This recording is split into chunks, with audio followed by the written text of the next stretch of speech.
it's just drugs in sport altogether. So some of the things that I've been looking into are obviously around it's Clostebol that Jannik Sinner had on his skin. Sure, let's just backtrack a little bit. What's happened is he's currently in a ban, and he's in a ban that's neatly placed between two Grand Slams, so he's not going to miss a major tournament. In fact, he even comes back to do some warm-up tournaments before the Grand Slam, the French Open at the end of May. So a very neatly timed little ban that the Tennis Association has given him. But how that's come about, should we timeline a little bit? So he burst onto the scene really in early 2024. He won his first Grand Slam, was the Australian Open.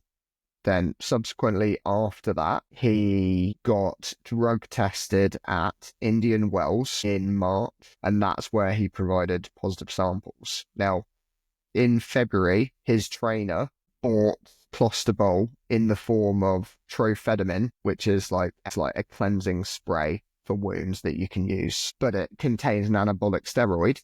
And on the packaging, it says, big red letters, cross through a middle. It's a real picture, Joel. It says doping. So by putting the spray on, is the argument that he got it into his bloodstream? Look, that was his excuse, and it wasn't even sprayed on him. The fitness trainer gave it to the physio. The physio had a cut on his finger from using a scalpel. Anyway, irrespective of why he had a cut on his finger, had a cut on his little finger from a scalpel, used this spray to heal the cut, a spray that's only available in Italy. So he used it on his cut, had travelled and used it for a month, and then was using it at Indian Wells when he was massaging. The physio was then massaging Jannik Sinner. So they said that's how it got into his system. Jannik Sinner is saying, I've got, it's a form of dermatitis, psoriasis skin condition, same as what I've got. So I know it incredibly well. You get these lesions on your skin, and they can crack and open up, and they are, in essence, an open wound. So you can get creams and things into them. However, I know, having had psoriasis from head to toe, that you treat it every single day. You put cream and oil on it every single day, especially when you're doing sport, because you're getting massage oils on you, you're sweating, you'd like constant treatment of it to keep it at bay because it's so sensitive to extreme stresses. So he would have been using things anyway to treat his skin. But he said, physio has massaged me without gloves on, fine, but the physio's not washed his hands beforehand. So the physio's used this spray, cut on his finger, has then massaged Jannik Sinner, and they've said that's how the trace amounts have basically got into his system. I mean, there are so many barriers there, from the treatment that Sinner would use on his psoriasis, the massage oil or cream that the physio would use anyway, and the fact that it is from treating this little cut on his little finger. It's not like he's sprayed it all over his hands and he's rubbed it in. So the interesting thing is, the reason why it's banned is because, I keep saying it wrong, Clostebol, it is an anabolic steroid. So it's the same as the testosterone gels, in essence, that used to be used like in East Germany. And those massage gels, they're no joke. You don't just need to inject someone with testosterone to get performance.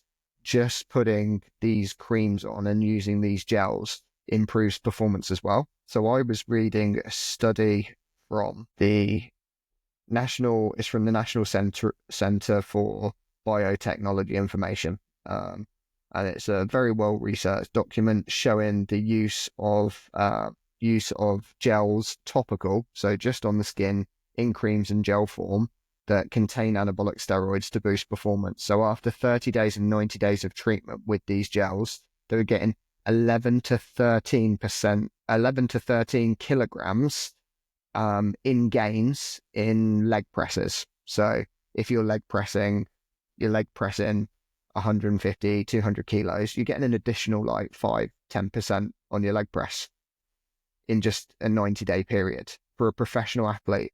Just from massage? Just from the gel. Yeah. Just from using the gels topically on skin. So these are the benefits. So it's not like, oh, but they were using a cream, they weren't injecting steroids. That doesn't matter. Using these creams, what I want to stress um, is as illegal, and rightly so, because it gives these performance enhancing gains. Anyway, so he's come up with these. Ban Yeah, doesn't reflect that though, does it? the ban doesn't reflect that they were using a cream that has a doping control strike through in red listed on it. And it's also the fact that it's not available in other countries as well, because it goes against, like in the US, it goes against FDA rules because you can't use an anabolic steroid in creams. Like, it's just incredibly well known. And I'll talk about how well known it is. So anyway, he tests positive with urine samples. So not a blood sample. Blood sample would show it more clearly. A urine sample is even more diluted. So the amount you have to have from the get-go, and we're talking about, this is still just from what they said is a little cut on the finger, what the amount you have to have from the get-go to get through all of those creams, all of those barriers, stay in his system in competition, and then have a urine sample, which is the most diluted form of a sample. It's just so unbelievable. Too far-fetched, isn't it? So he got told on the 4th of April by the International Tennis Integrity Agency, you're going to be handed a provisional suspension, and this is why. They then respond same day and say, this is with an urgent application, like, these are the reasons why we think there's a contamination, basically, of my sample. And then straight away, Tennis Integrity Agency lift the ban on April the 5th, the very next day. A week later, he then reaches the semi-finals in Monte Carlo. He then gets told a week later that he has to do another appeal for the ban to be lifted. They then do the provisional ban lifted properly April the 20th. So they did it provisionally first off just to let him play the next tournament. Then they implemented it again and he got it lifted again. So Djokovic has come out and basically said top players getting special treatment. Like, the fact that he was able to play these tournaments whilst under investigation and without having a hearing was crazy. Anyway, in the end, he rises to world number one. Despite all of the investigations, he's still playing and winning, rises to world number one in June. And then he submitted legal documents June the 19th to explain the circumstances of the tests. So they didn't actually produce any evidence about it or declare any of the stuff about the psoriasis that he had and the skin lesions. Now, what I have done is I looked at the Indian Wells tournament and the pictures of him playing, and there's no visible skin lesions on him at all. And I know when I had it, it's like patches, like you get patches all over your arms, in your joints, and you'd be able to see it on him because he's playing in shorts and t-shirt. There's nothing particularly visible. So it's not that he has it to the extreme level where it'd be considered even moderate coverage of his body. So just so much of it feels very, very far-fetched. Anyway, it goes on and on and on. And in the end, Tennis Integrity say, we take your excuse as it is, or your reason as it is. And then WADA come out and say, we don't. So we're going to appeal against you not banning him. So World Anti-Doping Authority say, we're going to appeal now against you not banning him. And then they say, okay, we'll open it up again. And then International Tennis or Integrity, this happens after he then has won the Australian Open again in January. They then say, okay, we will open it up again and review it. They have a behind closed doors session, Tennis Integrity and the Jannik Sinner's team, and they come to an agreement that they will not list him at fault. They accept his reasons, but it is still a failed drug test, so he'll face the minimum amount of suspension and won't be available to play until the first week of May. So coincidentally, the French Open, the next big tournament, happens at the end of May. So he is eligible for the next big tournament and the tournament that precedes it as well. So he'll be able to play, I think it's in Madrid. I might be wrong, but I think it's like in Madrid on clay a week or two before. So WADA, basically, they appealed that he wasn't going to get banned. Tennis Integrity say, we're now banning him. It's the minimum ban, but we are banning him. So WADA then have to wheel it back, and their petition has now been accepted. They now can't make a claim against it. So they were looking to ban him for 2 years because Tennis Integrity Agency hadn't done anything. And now WADA don't have a leg to stand on because he's been banned by the Tennis Integrity Agency. For the minimum period. for the minimum period and the feedback from tennis players across the game. Tennis players that have had similar contaminated samples have been immediately banned for 1 to 2 years without appeal. So one specific one was a British junior women's player, Tara Moore. She had it. And then other players have had similar length bans without successful appeal with the same contamination. So that's where we stand with Jannik Sinner and his far-fetched, but apparently believable by the right agencies, drug allegations. Be interesting the reaction he gets at Wimbledon this year, I think. I think he'll get widely booed. Yeah, I think he'll struggle to come back from that one. Will he? Because it seems like he's been protected by the sport. At tennis, A has no stars, but the court of public perception will always be that he's a cheat. It's almost impossible to shift. So I think it'll be a monkey he carries on his back forever. Yeah, he might still win titles. Yeah, but everyone, to a lot of people, like, asterisk, like the fact they haven't stripped him of anything over that time is a little bit ropist. Disgrace, isn't it? Yeah, it doesn't leave a very nice taste in the mouth at all. I think the only player that was spoken about is Nick Kyrgios. Kyrgios pronounces the complete butcher's name there. But yeah, I think that's the one player who's been outspoken about it. But to be fair, he's always involved in controversy, so probably not the consistency of the ruling is so out of whack on deal. Everyone's like, what's really going on? But I mean, obviously I'm not a diehard tennis fan, but someone that watches majors every now and then, it couldn't seem like it's in any worse of a spot than it has been in my lifetime. Like, you've lost pretty much every major star, and your next up and comer to be going down in a drugs cheat feud is it couldn't be happening at a worse time for them. I mean, yeah, definitely. It just highlights even the Nadals, the Federers, the Murrays. They went years and years without any sort of controversy, with drugs, and now it's like the one player who's actually now starting to, carry the sport, should I say? I mean, other than Carlos, is now involved in this. Like, it just speaks to it's testament to those guys, man. They carry the sport. Yeah, they carry the sport. Not just carried it, but they carried it so well. Yeah, well, grace. The next phase was always going to be a step down. Yeah, so Tim Henman said, so Djokovic, he said about the favouritism. Tennis pundit and former British one, Andrew Castle, said talk of settlement or agreement when it comes to drug bans makes people feel very uncomfortable. Huge reputational risk on all sides. You said about what Kyrgios had said. It's just all over. All of his fellow competitors. There's only one, Feliciano Lopez, that has come out and said, fairly believable.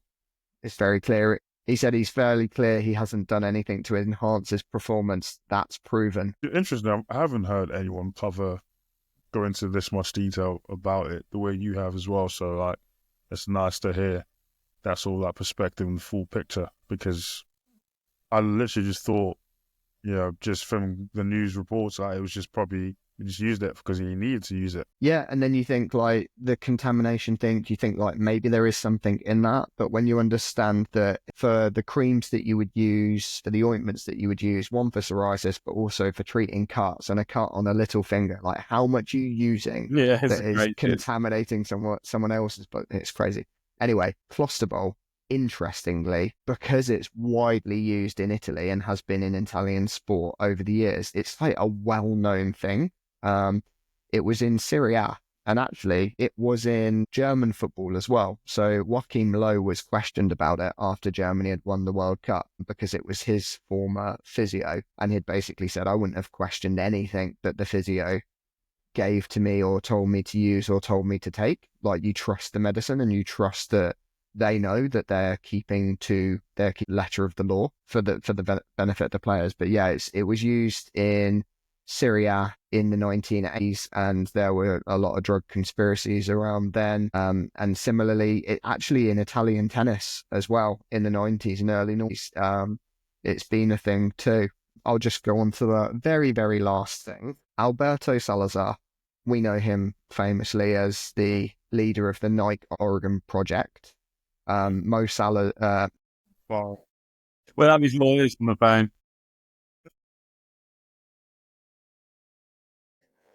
Who you don't believe is, I don't believe. No. And you'll hear a little bit. You'll hear a little bit now. So basically, Alberto Salazar exchanged emails with the Nike CEO, Mark Palmer, about arranging an experiment to determine how much testosterone gel, this is documented emails, how much testosterone gel could be applied to the skin of an athlete before they fail a drug test. It's damning. Yes, Salazar was subsequently banned for trafficking testosterone as part of the experiment by the US Anti-Doping Agency. Galen Rupp, Mo Farah's training partner, closest training partner, was said to have used testosterone gel from the age of 17, and the whistleblower, a guy called Steve Magnus, who was the whistleblower that came out about Salazar and got a lot of criticism for it as well from all of these Nike athletes. He said at a training camp in Albuquerque, New Mexico in 2012, he was in an apartment that was shared by Salazar and Mo Farah, and testosterone gel was out in the apartment when he was... Terrible. Oh, beautiful Maybe sport. Mo Big Farah didn't notice. Yeah, maybe they were just using the other guy as like a guinea pig to see how far they could drive him before they infected Mo. So all of this is caveated with allegedly from a whistleblower. I have to say, for legal reasons, but Salazar and his disgraced doctor, Jeffrey Bowen, were using it on all athletes. Sure. It was used by the physios, it was used by the doctors, they were using testosterone gel freely throughout the camps. So, yeah, if we believe that Mo Farah was the one single athlete that didn't use it, but he was Salazar's prized athlete, then that's absolutely fine. That's not the side of the fence. Fair point. Allegedly. I'm glad that you got that off your chest. I was going to say, yeah. Honestly. I spent mornings this Monday. That's I don't been know, beautiful. but yeah, like it's the cheating thing, and it may be widely done by other where do athletes, you stand on the everybody does it, so I have to do it to compete? which is a common phenomenon in cycling. Is everyone in the peloton actually believed that everyone in the peloton was doing it, so they had to just to stay in the peloton, let alone get to the front of the pack. But yeah, like if you want to have an open category, then you have an open category. If you want to have a clean category, then you have a clean category. But then it just comes down to state-sponsored sport, doesn't it? What we had with East Germany and what we had with the Soviet Union, and the US, what you had in British Olympic cycling too, what we've seen in British cycling with Team Sky, that it's like 50% of them were diagnosed as having asthma, but only after they'd gone into the Team Sky program. And then they got given asthma medication that was more performance enhancing rather than what you would actually give to someone to treat asthma. So yeah, it's everywhere. And it leaves a sour taste, and it takes away from some sport, and it takes away from some competitions, like we know, 100 meters in athletics specifically. Yeah. What can you do about it other than having a little bit of a bitch on a podcast?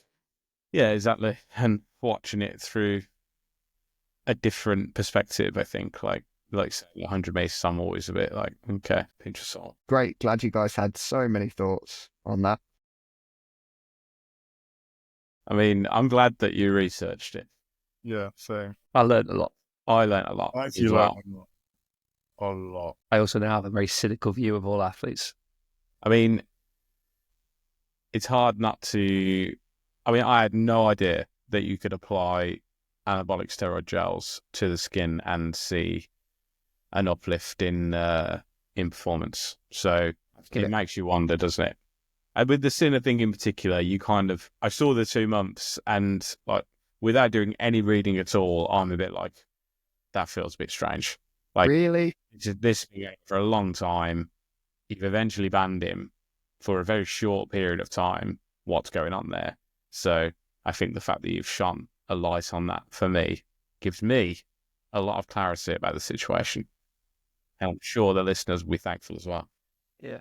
Every day's a learning day, and you've educated the masses. Are most people just a bit apathetic to it, though? Do we think? I think it's a bit hidden, isn't it? I assume you've had to go to great lengths to get that information. I don't think Sinner's as big a name as well as the Federers or the Nadals. In global sport, yeah, With you're sport. right. He's not. Bigger story if it was one of the big four. And you talk about the whistleblower on Salazar, you could probably apply similar things to the Irish journalist who, was it David Walsh? Is that right? Yeah, that's right. Yeah. People who write about these things, people who talk about these things, risk their careers. And that's why, as well, it doesn't get spoken about. Yeah, it's a good point. Unless your career is speaking about it, which I guess in essence is what David Walsh's has become. Yeah. He's like I say, he's made his name off being that guy who called out Lance Armstrong race. All right, we will call it a day there then. If you have enjoyed listening along, then you can like and subscribe on Spotify and YouTube, and you can get in touch at allsportspods@gmail.com, and we will catch you on the next one.